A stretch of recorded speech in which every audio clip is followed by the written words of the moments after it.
There's some cheap alternatives to flock.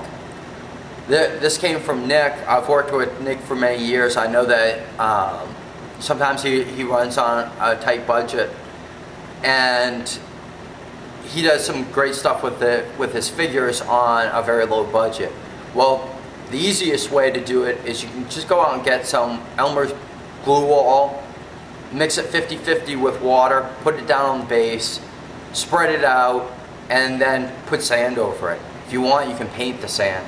Another real cheap alternative to use is using sawdust. Whether or not you're going to use that as a rock, glue it down, and then afterwards paint it a stone color or a sandstone color, or later on we might make videos to show how to make your own flock very cheaply. So all those ideas are coming. You know, as far as like making flock out of insulation, out of the pink insulation, out of using sawdust, out of using sand, and we'll probably experiment with other different things that you can use, but we'll get to that as time goes by. DCreamer81 asks, John, so far you've covered a lot of the basics and shown, for me at least, a different way of painting the minis on the sprue. The only thing that I can think of right now is what is made in games. Can you tell us a little bit about the shop, where you are, show a little around? That'd be pretty cool. I really might see something that was converted, or a sweet piece of terrain that you made and might spark an inquisitive side. Keep it up though, good stuff. Well, pretty much this is the store. There we go. Alright. Keep talking.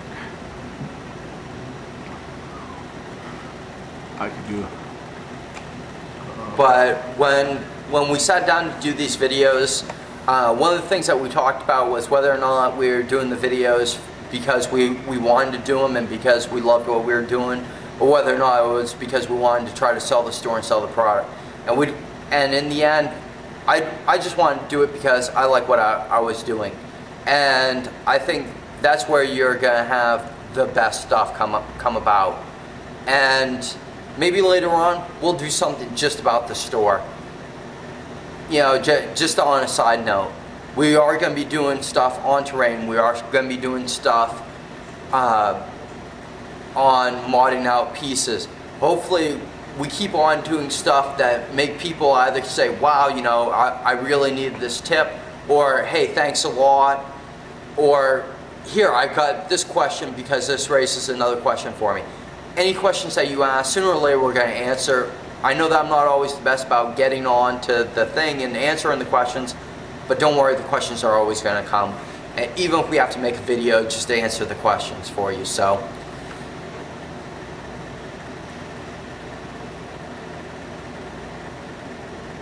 Ooglar 123, yes, you did get the first view.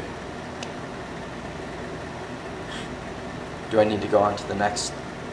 Nope. Oh, okay. Keep going. I use a lot of dry transfers on my Gundam 1/100th scale models all the time. I never thought to use them on 40K figs.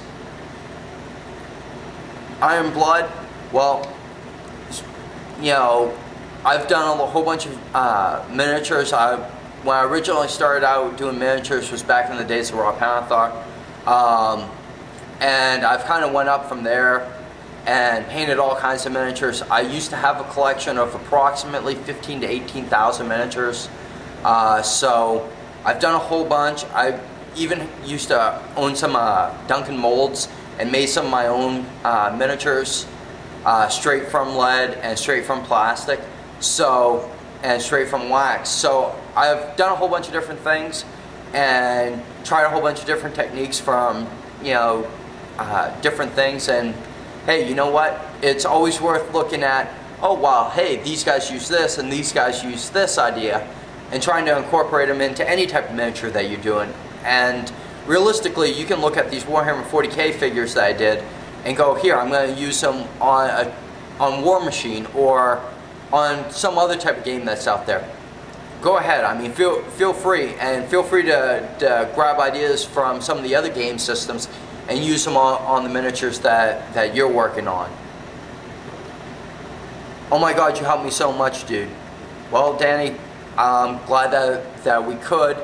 And Darius, thank you for saying cool tutorial.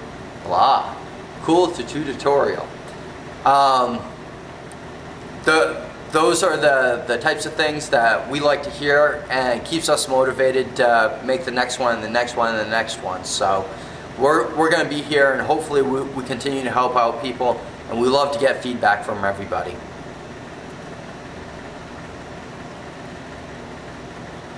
An even better idea would be to not film yourself and just stationary the camera on the close-ups to see what's going on, as most of the Warhammer people do here on YouTube. The camera seems pretty go, so sharpness and contrast would be a problem. Keep up the awesome clips. Well, again, like what I had said before, I mean, we could have always just said, well, this is what everybody else does, so we're going to do the exact same thing. You know, we wanted something that would be better, and unfortunately it's a work in progress. We're constantly working on what can we do to make our videos better, and hopefully we're going to get there for you guys. You guys rock. Thank you. Thank you for saying so.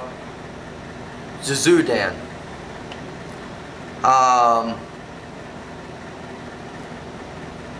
It would be more fun to see some close-ups of the results, otherwise this is nice.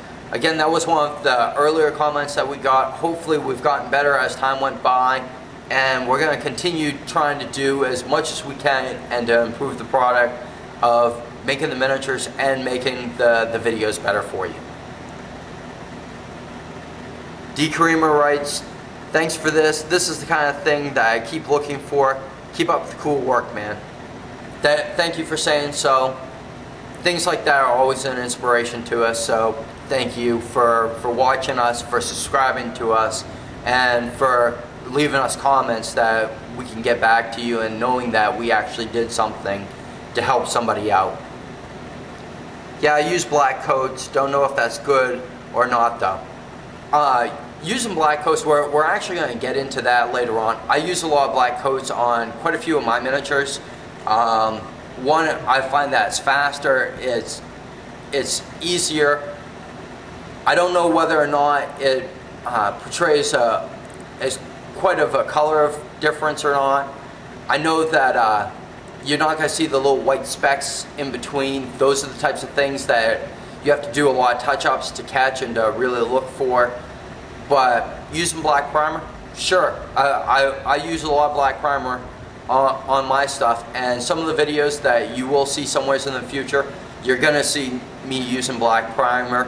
You'll see some of the advantages of it and some of the pitfalls of it and some of the ways that I get around it. But it's one of the reasons why I really like to use foundation paints, is because of the heavy pigments, and it keeps the black primer from bleeding through on a lot of my stuff without having to use, you know, 5 to 7 coats of paint to actually get the exact color that I want.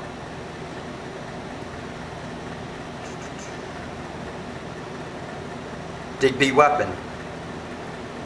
I don't like using Skull White as base coat.